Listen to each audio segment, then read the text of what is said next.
This is a story about a world obsessed with stuff. It's a story about a system in crisis. We're trashing the planet, we're trashing each other, and we're not even having fun. The good thing is that when we start to understand the system, we start to see lots of places to step in and turn these problems into solutions. One of the problems with trying to use less stuff is that sometimes we feel like we really need it. What if you live in a city like, say, Cleveland, and you want a glass of water? Are you going to take your chances and get it from the city tap? Or should you reach for a bottle of water that comes from the pristine rainforest of Fiji? Well, Fiji brand water thought the answer to this question was obvious, so they built a whole ad campaign around it. It turned out to be one of the dumbest moves in advertising history. You see, the city of Cleveland didn't like being the butt of Fiji's jokes, so they did some tests, and guess what? These tests showed a glass of Fiji water is lower quality, it loses taste tests against Cleveland Tap, and costs thousands of times more. This story is typical of what happens when you test bottled water against tap water. Is it cleaner? Sometimes, sometimes not. In many ways, bottled water is less regulated than tap. Is it tastier? In taste tests across the country, people consistently choose tap over bottled water. These bottled water companies say they're just meeting consumer demand. But who would demand a less sustainable, less tasty, way more expensive product, especially when you can get for almost free in your kitchen? Bottled water costs about 2,000 times more than tap water. Can you imagine paying 2,000 times the price of anything else? How about a $10,000 sandwich? Yet people in the US buy more than 500 million bottles of water every week. That is enough to circle the globe more than 5 times. How did this come to be? Well, it all goes back to how our materials economy works, and one of its key drivers, which is known as manufactured demand. If companies want to keep growing, they have to keep selling more and more stuff.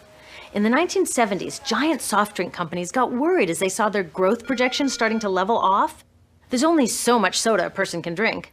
Plus, it wouldn't be long before people began realizing soda is not that healthy and turned back to, gasp, drinking tap water. Well, the companies found their next big idea in a silly designer product that most people laughed off as a passing yuppie fad. Water is free, people said back then. What will they sell us next? Air? So how do you get people to buy this fringe product? Simple. You manufacture demand. How do you do that? Well, imagine you're in charge of a bottled water company. Since people aren't lining up to trade their hard-earned money for your unnecessary product, you make them feel scared and insecure if they don't have it. And that's exactly what the bottled water industry did. One of their first marketing tactics was to scare people about tap water with ads like Fiji's Cleveland campaign. When we're done, one top water executive said, tap water will be relegated to showers and washing dishes. Next, you hide the reality of your product behind images of pure fantasy. Have you ever noticed how bottled water tries to seduce us with pictures of mountain streams and pristine nature? But guess where 1/3 of all bottled water in the US actually comes from? The tap.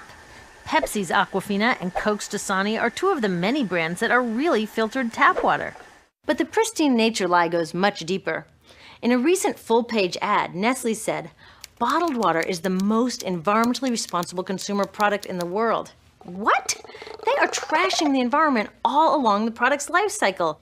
Exactly how is that environmentally responsible? The problems start here with extraction and production, where oil is used to make water bottles. Each year, making the plastic water bottles used in the US takes enough oil and energy to fuel 1 million cars. All that energy spent to make the bottle, even more to ship it around the planet, and then we drink it in about 2 minutes? That brings us to the big problem at the other end of the life cycle, disposal. What happens to all these bottles when we're done? 80% end up in landfills, where they will sit for thousands of years, or in incinerators, where they are burned, releasing toxic pollution. The rest gets collected for recycling. I was curious about where the plastic bottles that I put in the recycling bins go. I found out that shiploads were being sent to India, so I went there. I will never forget riding over a hill outside Madras, where I came face to face with a mountain of plastic bottles from California. Now, real recycling would turn these bottles back into bottles. But that wasn't what was happening here. Instead, these bottles were slated to be downcycled, which means turning them into lower quality products that would just be chucked later. The parts that couldn't be downcycled were thrown away there, shipped all the way to India just to be dumped in someone else's backyard. If bottled water companies want to use mountains on their labels, it would be more accurate to show one of these mountains of plastic waste. It is time we took back the tap. That starts with making a personal commitment to not buy or drink bottled water unless the water in your community is truly unhealthy. Yes, it takes a bit of foresight to grab a reusable bottle on the way out, but I think we can handle it. Then take the next step. Join a campaign that's working for real solutions, like demanding investment in clean tap water for all. In the US, tap water is underfunded by $24 billion, partly because people believe drinking water only comes from a bottle. Around the world, 1 billion people don't have access to clean water right now. Yet cities all over are spending millions of dollars to deal with all the plastic bottles we throw out. What if that money was spent improving our water systems, or better yet, preventing pollution to begin with? There are many more things we can do to solve this problem. Lobby your city officials to bring back drinking fountains. Work to ban the purchase of bottled water by your school, your organization, or entire city. This is a huge opportunity for millions of people to wake up and protect our wallets, our health, and the planet. The good news is it's already started. Bottled water sales have begun to drop while business is booming for safe, refillable water bottles. Yay! Restaurants are proudly serving tap, and people are choosing to pocket the hundreds or thousands of dollars they would otherwise be wasting on bottled water. Carrying bottled water is on its way to being as cool as smoking while pregnant. We know better now. The bottled water industry is getting worried because the jig is up. We are not buying into their manufactured demand anymore. We will choose our own demands, thank you very much, and we're demanding clean, safe water for all.